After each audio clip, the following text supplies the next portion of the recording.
selamat datang di mini podcast PGSD kali ini.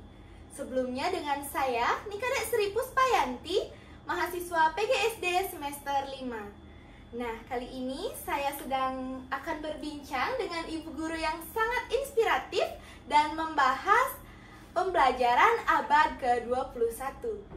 Ibu, terima kasih sudah menyempatkan hadir pada video kali ini. Sebelumnya boleh memperkenalkan diri terlebih dahulu, Ibu.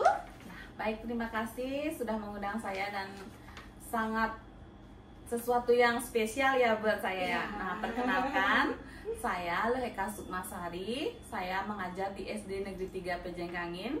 Di sini saya mengajar kelas 1 dan saya sudah mengajar sejak tahun 2012, sekitar 13 tahun. Dan sekarang saya aktif menerapkan pembelajaran yang berbasis deep learning. Luar biasa sekali, Ibu, pengalamannya. Ya. Kalau boleh tahu, apa sih perbedaan yang Ibu rasakan dengan pembelajaran zaman dulu dan juga pembelajaran abad ke-21 di era sekarang ini, Bu? Wah, kalau ditanya ya tentang perbedaannya, itu sangat jauh. Kalau dulu kita monoton dengan guru yang berceramah di depan kelas, dan kita anak-anak hanya mendengarkan, menyimak. Kalau sekarang di pembelajaran abad ke-21, kita guru tuh aktif memberikan pembelajaran yang sesuai dengan perkembangan zaman, seperti memanfaatkan media-media pembelajaran dan video-video dari YouTube, sehingga anak itu menjadi lebih menyenangkan dan lebih tertarik dia untuk belajar. Seperti itu perbedaannya. Betul banget sih, Ibu, apalagi anak-anak sekarang udah senang main gadget. Kalau dikasih media pembelajaran itu, dia akan jadi lebih tertarik. Nah, kalau Ibu dengar istilah abad ke-21 itu, apa sih, Bu, yang terlintas pertama kalinya? Kalau mendengar istilah pembelajaran abad ke-21, saya lebih teringat pada 4 keterampilan utama yang sering disebut dengan 4C, yaitu critical thinking, creativity, collaboration, dan komunikasi. Ya, komunikasi, saya lupa. Keempatnya sangat penting, apalagi membentuk karakter siswa yang sekarang itu gimana ya, sangat berbeda dengan karakter siswa yang dahulu. Jadi 4C ini sangat penting dan sangat bermanfaat sekali kalau menurut saya. Menarik sih 4C ini, Bu. Kalau boleh tahu, Ibu itu udah menerapkan belum pembelajaran abad 21 ini ke proses pembelajaran Ibu? Kalau saya sudah ya, dengan saya memberikan pembelajaran yang berbasis model-model yang tren sekarang ya, pembelajaran yang berbasis proyek seperti PJBL, PBL saya sudah menerapkan, dan di sini juga anak-anak lebih tertantang ya, termotivasi. Oh, saya harus memecahkan masalah ini. Oh, saya ingin menyelesaikan proyek ini, seperti itu misalkan. Kemudian di samping itu juga pemanfaatan digital yang sangat berpengaruh ya bagi pembelajaran saat ini tuh sangat gimana ya, anak-anak itu terpacu dia. Oh, saya besok mau belajar ya, saya dapat matematika, besok dapat video gini, seperti itu contohnya ya. Jadi teknologi itu bukan cuma ngebantu, Bu, ya, tapi udah jadi bagian dari proses belajar dan mengajar kita di kelas. Ya. Jadi kalau bicara teknologi itu pasti juga Ibu punya hambatan.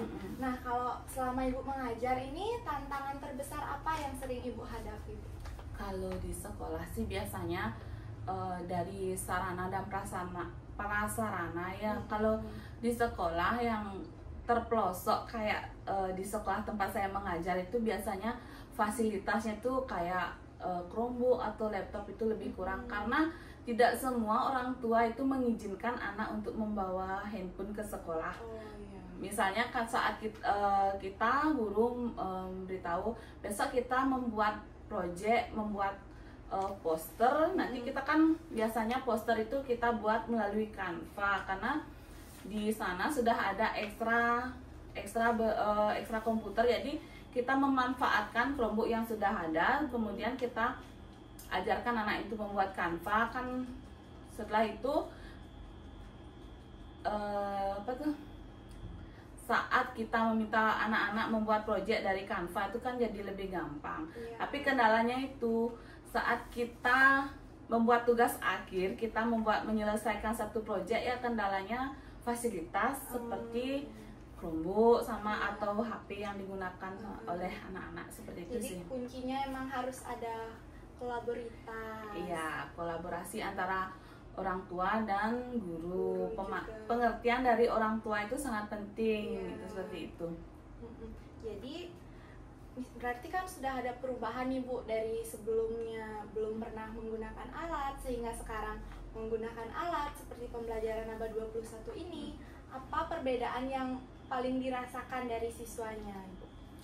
Perbedaannya ya seperti itu, dia semangat belajarnya lebih muncul ya saat kita menerapkan pembelajaran abad ke-21 ya, apalagi sekarang berbasis deep learning yang sudah saya terapkan itu. Mereka tuh lebih lebih tertantang, karena saat belajar itu kita tidak hanya di kelas saja, bisa di ruangan komputer, di halaman, di mana-mana pun kita bisa belajar, seperti itu sih. Berarti critical thinkingnya itu mau muncul itu ya. sangat muncul gitu ya. Seperti sebelumnya dia hanya duduk monoton ya, seperti itu. Jadi kalau gitu kira-kira Ibu punya pesan nggak buat kita mahasiswa PGSD yang sebagai calon guru SD nantinya itu gimana Ibu? Gini ya, biasanya PGSD angkat sekarang tuh lebih smart ya daripada angkatan Ibu itu sudah lanjut usianya. Jadi untuk belajar itu lebih males ogah-ogahan. Jadi pesannya saya, teruslah belajar dan tingkatkan lagi kreativitasnya dalam membuat media pembelajaran, kemudian video-video yang menarik untuk anak-anak. Kalau bisa sih bisa menciptakan video pembelajaran sendiri, jangan lewat nyontek di YouTube, itu kan ada. Kalau kita bisa membuat sendiri, kita libatkan anak-anak itu, kesan anak-anak itu lebih gini loh, saya loh masuk ke video ini, lebih merasa tertantang nih, saya nanti kalau saya bisa masuk ke video ini, jadi saya harus paham, gitu, paham harus seperti bisa, itu. gitu, motivasinya lebih tinggi gitu ya. Terima kasih Ibu, sangat inspiratif dan dapat memotivasi kami sebagai mahasiswa PGSD. Baik, itu dia tadi mini podcast yang sudah saya lakukan dengan Ibu Sukma yang sangat inspiratif dan juga memotivasi kami mahasiswa PGSD. Nah, jadi pembelajaran abad 21 ini bukan sekedar media ataupun teknologi, tetapi kita harus belajar bahwa alat ini bukan sekedar sampingan, tetapi juga sudah menjadi bagian dari kami, dari guru-guru di SD, sudah menjadi bagian dari proses belajar dan juga mengajar mereka. Sekian video saya kali ini, sampai jumpa pada episode berikutnya. Bye-bye.